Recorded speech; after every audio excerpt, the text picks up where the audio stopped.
Hello everyone, welcome back Rachitha రుచులు. ఇవాళ నేను ఎంతో టేస్టీ అయిన వెజిటేబుల్ రైస్ చేస్తున్నాను. దీనికోసం ఒక కట్ట పాలకూర, ఒక 2 క్యారెట్స్, ఒక 2 ఆలు, కొన్ని బీన్స్ అంటే అలచింతకాయ తీసుకుంటున్నాను. అలాగే బాస్మతి రైస్ తీసుకుంటున్నాను. ఇవి కాస్త కడిగి వాటర్ వేసుకొని పక్కన పెట్టుకుందాం. ఈ బాస్మతి ప్లేస్లో మనం రోజు వండుకునే రైస్ కూడా బాగానే ఉంటుంది. వెజిటేబుల్స్ని నీట్గా కడిగి కట్ చేసి పెట్టుకోవాలి. అలాగే పాలకూరని ఒక మిక్సీ బౌల్ తీసుకొని అందులో వేసుకొని కొన్ని వాటర్ వేసుకొని మనం పేస్ట్ లాగా చేసి పెట్టుకోవాలి. ఈ విధంగా నా వీడియోని చివరి వరకు చూసి ఎలా ఉందో కామెంట్ చేయండి. ఇప్పుడు స్టవ్ వెలిగించి రైస్ బౌల్ పెట్టుకొని అందులో కాస్త ఆయిల్ వేసుకున్నాను. అలాగే ఒక 2 స్పూన్ల నెయ్యి కూడా వేసుకున్నాను. హోల్ గరం మసాలా తీసుకుంటున్నాను. సాజీరా, చెక్క, ఒక 4 లవంగాలు, కొంచెం బిర్యానీ ఆకు, ఒక 2 ఇలాచీ, కొంచెం ఫ్లేవర్ కోసం ఇవన్నీ వేసుకుంటున్నాను. అలాగే మనం కట్ చేసి పెట్టుకున్న ఆనియన్స్, పచ్చిమిర్చి ముక్కలు, కొంచెం పుదీనా అన్నీ వేసుకొని మంచి బ్రౌన్ కలర్ వచ్చేంత వరకు వేయించుకోవాలి. ఇప్పుడు ఇందులోకి కొద్దిగా అల్లం వెల్లుల్లి పేస్ట్ వేసుకుంటున్నాను. ఇది మీ చాయిస్ అండి, మీకు నచ్చితే వేసుకోవచ్చు, లేకుంటే లేదు.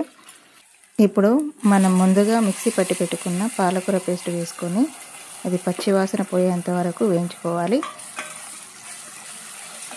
ఇవి కొంచెం ఫ్రై అయిన తర్వాత మనం కట్ చేసి పెట్టుకున్న వెజిటేబుల్ ముక్కలు ఉన్నాయి కదా, అవన్నీ వేసుకుందాం. క్యారెట్, బీన్స్, ఆలు, ఇంకా మనకు నచ్చిన వెజిటేబుల్స్ ఏవైనా వేసుకోవచ్చు. నేను వీటితో పాటు కొన్ని మిల్ మేకర్ కూడా తీసుకుంటున్నాను. అవి కాస్త వేడి నీళ్ళలో నానబెట్టుకొని కొంచెం వాటర్ పిండేసుకొని వేసుకుంటున్నాను. ఇవి మా పిల్లలకి చాలా ఇష్టం అండి ఇలా వేస్తే, అందుకే వేసుకుంటున్నాను. అలాగే కొన్ని జీడిపప్పులు కూడా వేసుకుంటున్నాను. ఇవన్నీ బాగా కలుపుకొని మనకి ఇవి మగ్గే వరకు ఫ్రై చేసుకోవాలి. అలాగే వీటన్నిటికీ సరిపడా సాల్ట్ కూడా వేసుకుంటున్నాను. సాల్ట్ వేసుకుంటే తొందరగా ముక్కలు మగ్గిపోతాయండి. ఒకసారి కలుపుకొని మనం మూత పెట్టుకొని ఉడికించుకుందాం.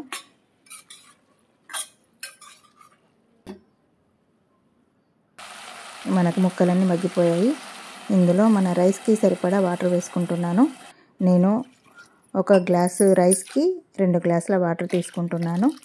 2 గ్లాసుల రైస్ తీసుకున్నాను కాబట్టి 4 గ్లాసుల వాటర్ వేసుకున్నాను. ఇవి ఒకసారి కలుపుకొని కొద్దిగా బిర్యానీ మసాలా, కొంచెం ధనియా పౌడర్ వేసుకుంటున్నాను. అలాగే కట్ చేసి పెట్టుకున్న కొత్తిమీర కూడా వేసుకొని ఒకసారి ఇది కలుపుకొని ఎసరు వచ్చే వరకు మూత పెట్టుకోవాలి. ఇది పిల్లలకి లంచ్ బాక్స్లోకి చాలా బాగుంటుంది. మనం పాలకూరతో పాటు అన్ని రకాల వెజిటేబుల్స్ తీసుకున్నాం కాబట్టి ఇది చాలా హెల్దీ, టేస్ట్ కూడా బాగుంటుంది. ఎసరు వచ్చేసింది కదా, కడిగి ఉంచుకున్న బాస్మతి రైస్ ఇందులో వేసుకుందాం.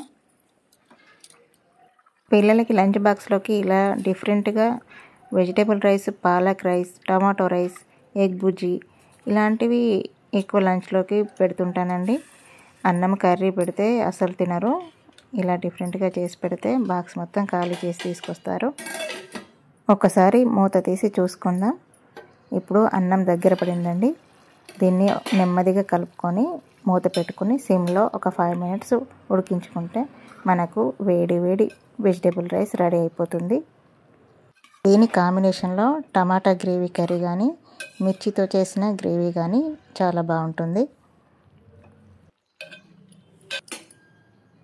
అంతేనండి, మనకి వేడి వేడి వెజిటేబుల్ రైస్ రెడీ అయిపోయింది.